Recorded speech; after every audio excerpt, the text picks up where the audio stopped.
So we know the deal by now. We're getting rid of this nasty vine taking over the backyard, and we're doing it with the help of kukris. Now this particular one is slightly controversial.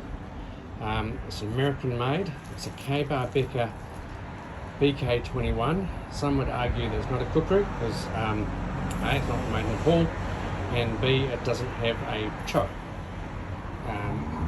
However, I'm arguing that it is a kukri. The man who designed it, his name might still be on the blade, I can't see, it might have gone.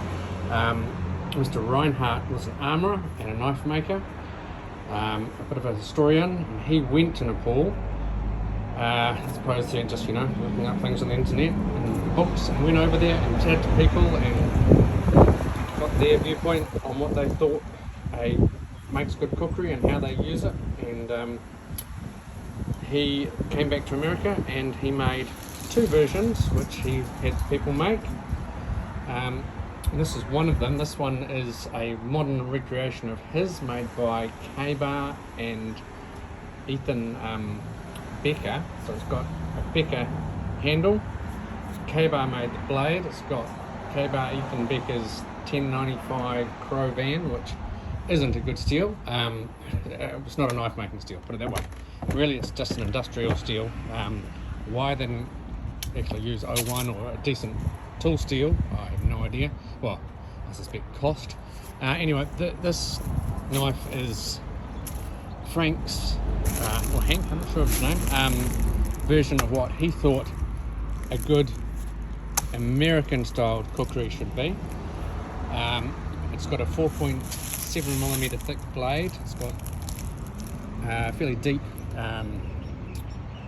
belly, a saber grind, plastic handle, full tang. I added a couple of little spaces there because I thought the handle wasn't quite thick enough for me. It's a good blade. It's probably more, I guess, of a surapati. It doesn't have a bigger curve as other kukris, but something like this where you're going to be potentially hitting steel and stuff, I have no difficulty using it because it's mass produced. I can go and buy another one if I wanted to. It's a good solid piece of steel. I've used it quite a bit. I like it, I don't love it, but if someone's on the fence about getting a kukri but didn't necessarily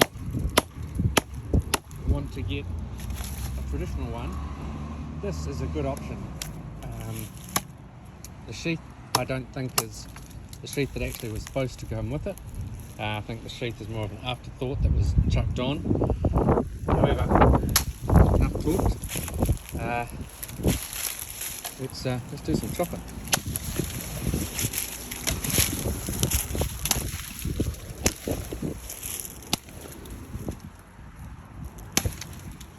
It's got a thin blade, thinner than a lot of kukris, so that helps it slice through things, which does quite nicely. You can see there.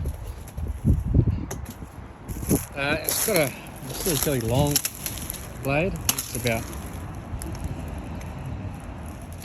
13 inches. Being full tang, the weight isn't necessarily right at the back like you might normally expect from a kukri.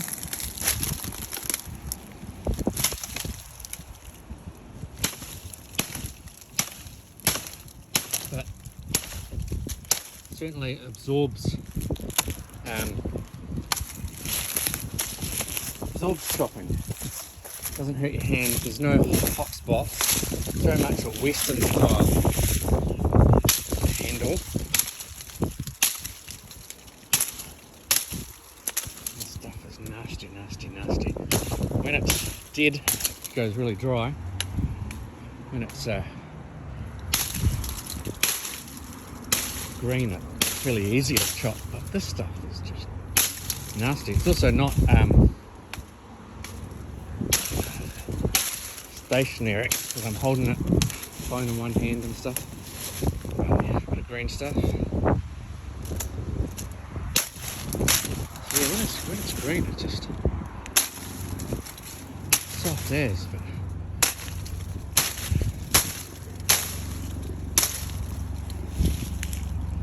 it's not green. It's not pleasant. So I guess the question is this kukri? I argue it is. It's just an American version of a kukri. Is it a good knife? I actually think it is. I don't go for the whole Kabar fanboy stuff. In fact, I almost didn't buy it because of that. But for you can use and abuse, and I'd say this does a really good job. And because you can just go and pick one up from the store, that means you can use it hard, and if something goes wrong, get another one.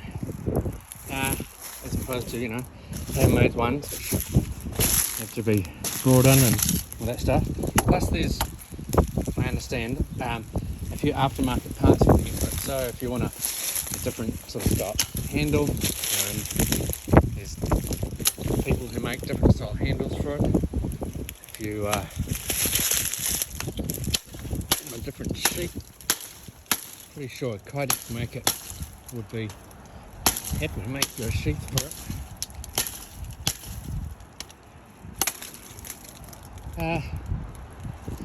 So yeah, I think this is actually a good blade for someone who wants to get into kukris, doesn't necessarily want to get a custom made one, just wants to give it a try and see where they go from there. Do I recommend this one? I do.